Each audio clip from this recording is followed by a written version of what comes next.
बिस्मिल्लाहिर्रहमानिर्रहीम। अस्सलाम वालेकुम। उम्मीद है आप ठीक होंगे, खैरियत से होंगे। तैयब लोच आपकी खिदमत में फिर से हाजिर है। जी, जुडिशल महाज से जुड़ी हुई एक अहम डेवलपमेंट है और ये डेवलपमेंट बराह रास्त रिजर्व सीट से ताल्लुक रखती है। मखसूस नशिस्तों के केस से बराह रास्त ये मामला जुड़ा हुआ है। जैसा कि आपको इल्म है कि खुदा खुदा करके बड़ी मुश्किल से मखसूस नशिस्तों से मुतल्लिक 8 जजेस के फैसले के खिलाफ नजरसानी दरखास्तें समाअत के लिए मुकर्रर हुई और सुप्रीम कोर्ट ऑफ पाकिस्तान के कॉन्स्टिट्यूशनल बेंच यानी 13 रुकनी कॉन्स्टिट्यूशनल बेंच ने उस पर इब्तदाई समाअत की।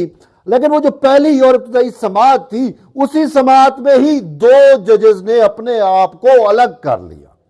अब वो दो जजेस कौन है? जस्टिस आयशा मलिक और जस्टिस अकील अब्बासी।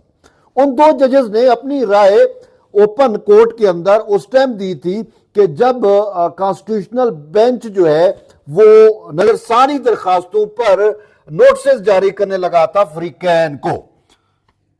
तो उसी टाइम जस्टिस आयशा मलिक जो है वो एकदम मतलब एग्रेसिवनेस और उसका समझ नहीं आ रही थी कि इसको हो क्या गया है। ये वही है जो खतून कार्ड में आपके और हमारे सरों पे इस जुडिशियल सिस्टम पर मुसल्लत की गई थी। हम ठीक है भाई, खतून है, बहरहाल आप उस खतून को जो उस दिन वो बिहेव कर रही थी आप देखते। चलो उसको छोड़े, अब मैं बताता हूं जो उसने अपने नोट में बिहेव किया है वो भी आपके सामने रखता हूं। आप खुद आवाम समझदार है।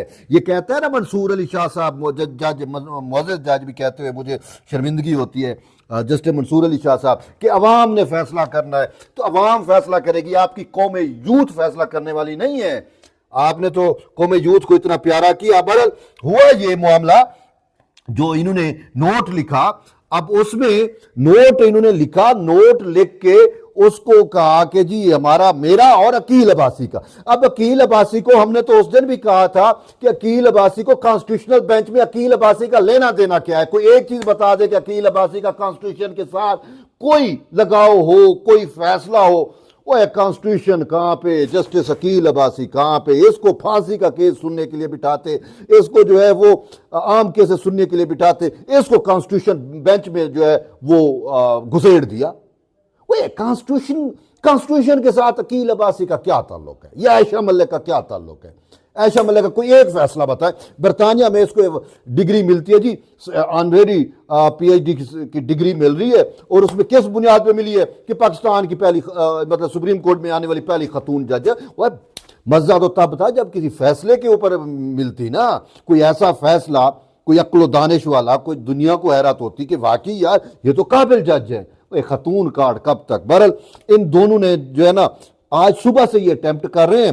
पहले इन्होंने जो चीफ जस्टिस को लेटर लिख दिया, लेटर लिखा, कहते हैं जी हमने अपना इख्तिलाफी नोट लिखा है, वो हमारा नोट जो है वो पब्लिक नहीं हो रहा। ये वही पॉपुलिस्ट अप्रोच वाले हैं ना जिनको अवाम में हेडलाइनें बनानी है, जिन्होंने अपने आप को इमरान खान के आगे जो है पेश करना है कि हम आपके लिए जो है वो सब कुछ है और ये वही जज है।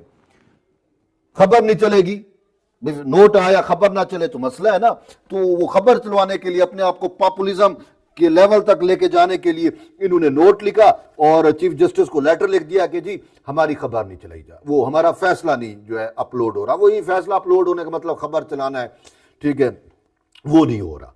अब बात सिंपल सी है, हमने इधर सुप्रीम कोर्ट में देखा है कि भाई आपका 13 रुकनी बेंच था 2 अलग हो गए। उस टाइम यही कहा गया था और हकीकत भी यही है कि आप 2 पहले ही माइंड बना के आए थे ना और यकमुश्त आपने कहा ये दरखास्तें मुस्तरद, नजरसानी दरखास्तें खारिज, ठीक, आपने चलो राय दे दी। अब वो बेचारे वो जो 11 जज हैं कॉन्स्टिट्यूशनल बेंच के, उन्होंने तो अपनी राय देनी है ना। और हमेशा यही होता है कि फैसला एक साथ आता है, चाहे वो अक्सरियत का हो, चाहे वो अकलियत का हो, चाहे वो इख्तिलाफी नोट हो, फैसला एक साथ जारी होता है। लेकिन इन्होंने कहा नहीं जी, अब वो 11 जो है वो महीना लगे, 15 दिन लगे अपने कंक्लूजन तक पहुंचने के लिए। वो उन्होंने इब्तदाई समाअत के लिए मंजूर की, नोटिस जारी किए, वो समातें होंगी, इसको फ्रीकैन को सुनेंगे, जवाब आएगा, चीजें आएंगी, उसके बाद जाकर वो किसी फैसले पे पहुंचेंगे। अब उनकी राय ये थी कि चूंकि हमारा 13 का बेंच है तो 11 हमारा राय आएगी दो की ये रहे तो इकट्ठे फैसला जारी होगा, और यही लॉजिकल भी था और यही असूल के मुताबिक था, यही चीजें प्रिवेल भी कर रही थी। लेकिन उन्होंने कहा कि नहीं, ऐसा नहीं है, ये 11 जब भी अपनी राय दे, हमारी राय तो अभी अभी पब्लिश हो जाए। तो बहरहाल इन्होंने वो लेटर लिखा, फिर चाहते ना चाहते इन्होंने जो भी हुआ, इन्होंने अपना ऑर्डर भी रिलीज करा दिया, वो जो नोट लिखा हुआ था। अब नोट में ये क्या मोहतरमा और इसके क्या नाम है अपने अकील अब्बासी साहब जो इसके साथी जज हैं, वो क्या लिखते हैं, ठीक है। कहते हैं जी ये दरखास्तें जो आई हैं नजरसानी की, ये काबिल कबूल नहीं है, ये नाकाबिल समात है, ये हम खारिज करते हैं। और उसमें कहते हैं जी नून लीग, पीपल्स पार्टी और इलेक्शन कमीशन ने जो नजरसानी दरखास्तें दायर की हैं, ये नजरसानी दरखास्तें 9 जुलाई 2024 के शॉर्ट ऑर्डर के खिलाफ दायर हुई हैं, और तफसीली ऑर्डर जो है वो 7 माह बाद, यानी 7 माह पहले आ गया था, उनके खिलाफ इन्होंने नजरसानी दरखास्त दायर नहीं की।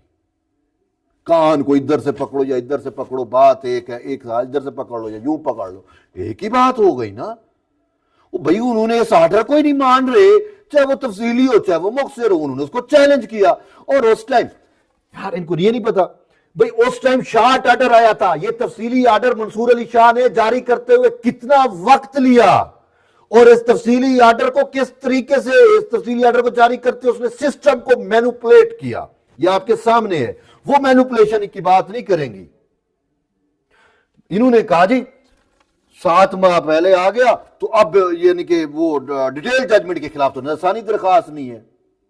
जो चीज गलत होती है उसके खिलाफ उन्होंने उसी टाइम ही दरखास्तें दायर की थी। ये नहीं कहती, देखो जज का ज़ाब्ता अखलाक, जज का और आइन, सुप्रीम कोर्ट के कवायद तो ये कहते हैं कि चाहे मुख्तसर फैसला हो चाहे डिटेल फैसला हो, जब किसी फैसले पर जो है वो राय आ जाए या किसी मामले पर फैसला आ जाए, तो उसके 14 रोज के अंदर उसकी नजरसानी दरखास्त समाअत के लिए मुकर्रर किया जाना जरूरी होता है।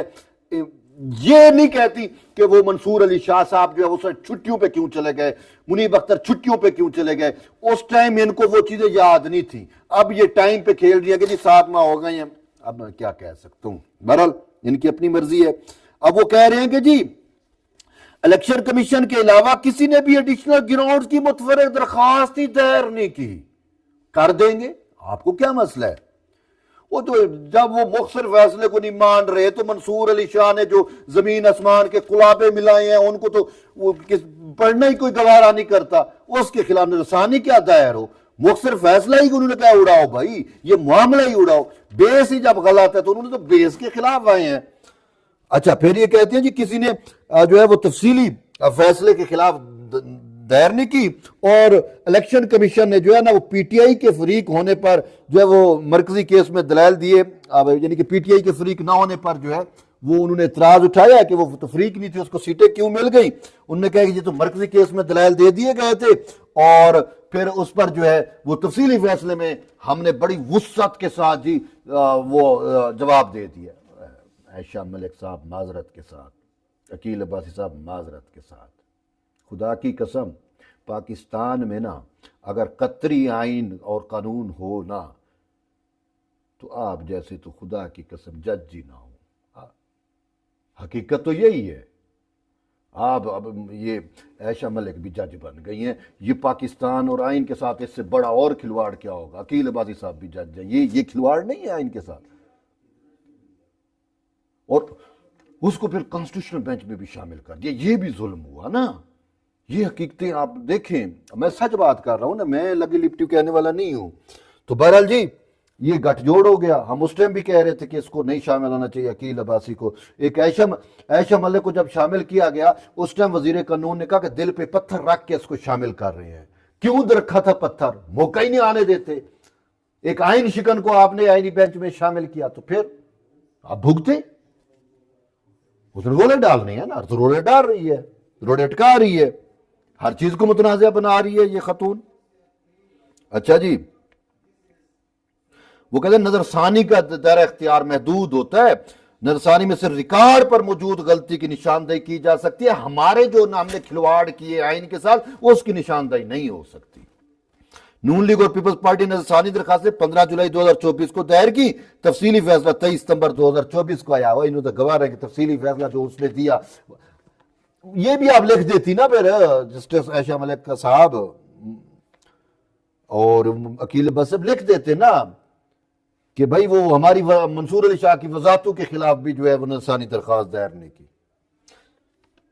बहरहाल वो कहते 7 माह का वक्त गुजरने के बावजूद दोनों पार्टियों ने तफसीली फैसले को चैलेंज नहीं किया। तफसीली वजूहात पर दरखास्त गुजारों ने सवालात ही नहीं उठाए, सवालात नहीं उठाए। तफसीली वजूहात क्या, वो मुखसिर को नहीं मानते, आप तफसील की बात कर रहे हैं। कौन पढ़े ये मंसूर अली शाह जिनने जो थरमास के अंदर चीजें डाली हैं, जो मावरा आइन उसने फैसले दिए हैं, उसको तो पढ़ के इंसान का खून खोलता है कि यार ये जज है या आइन शिकन है। बहरहाल आगे कहते हैं जी इलेक्शन कमीशन ने अदालती फैसले पर अमल दरामद नहीं किया। इलेक्शन कमीशन को तो चाहिए था यूं फाड़ के फेंक देता।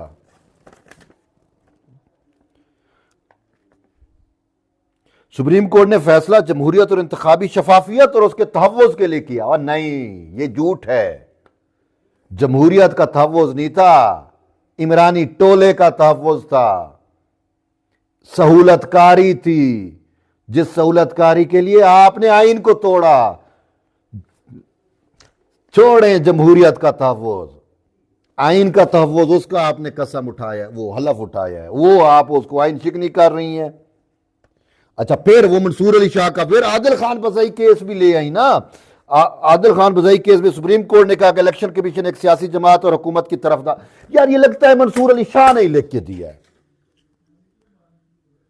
ये हकीकत यही है। जो ये फैसला, अब आदिल बज़ई का इस केस से क्या ताल्लुक? इसमें आदिल बज़ई वाले मैटर को डिस्कस करने का क्या मतलब है? जब आदिल बज़ई वाला फैसला आया उस टाइम भी हमने कहा कि इन्होंने जो है मंसूर अली शाह ने किस तरीके से जो है वो, बस अब मैं क्या कहूं, तो बहरहाल इन्होंने जो है ना वो फैसला दिया है और कहते हैं जी अब जुडिशियल कमीशन भी सियासी हो गया है और उसमें मुनसिफ जज को, आथर जज को, मुझे मेरे मंसूर को यहाँ पे होना चाहिए था। भाई हमारा मंसूर इस बेंच में बैठता, वही सरबराही करता, तो हम आइन और कानून, और हम फिर मानते कि सब कुछ आइन और कानून के मुताबिक हो रहा है। अगर मंसूर नहीं है तो आइन भी नहीं है, कानून भी नहीं है। ये तो आज इन्होंने यही कुछ बतला दिया ना अपने फैसले में, और क्या कहा है। फिर अब सियासी जमातें जी अब वो जुडिशियल कमीशन और कॉन्स्टिट्यूशनल बेंच पे भी इतराज कर दिए। मैं क्या कहूं कि ये बेंच की तश्कील भी जो है वो दुरुस्त नहीं है। तो बहरहाल आप वजीर कानून साहब भुगते, फिर भुगते, आपने इन्हीं को शामिल किया था। फिर यक नशुद दो शुद, ऐशा मलिक के साथ साथ फिर अकील अब्बासी भी उसकी टेल के तौर पे उसको शामिल कर दिया। अब वो दोनों इकट्ठे हो गए, देख रहे हैं वो आइन के साथ, आइनी बेंच में बैठ के आइन के साथ खिलवाड़ करें। तो फिर बहरहाल ये जी फैसला आया है इनका, और फैसला देने के लिए वो कितने तौले थे वो भी आपके सामने है। चीफ जस्टिस को खतूत लिखे, ये लिखा। बहरहाल अभी 11 ने फैसला तो देना है ना, असल राय वो ही होगी, अक्सरियती राय वो ही होगी, जो उन 11 का राय होगा या उनमें से जो अक्सरियत का फैसला होगा। बहरहाल इन्होंने अपने आप को एक्सपोज कर दिए। इन्होंने कहा है कि हमें मंसूर अली शाह साहब प्यारे हैं, हमें ना आइन से गर्ज है ना कानून से गर्ज है, हमें गर्ज है तो अपने मंसूर से गर्ज है। बहरहाल आप अपना फीडबैक जरूर दें। मिलते हैं एक नई वीडियो, तब तक इजाजत दें। अल्लाह हाफिज।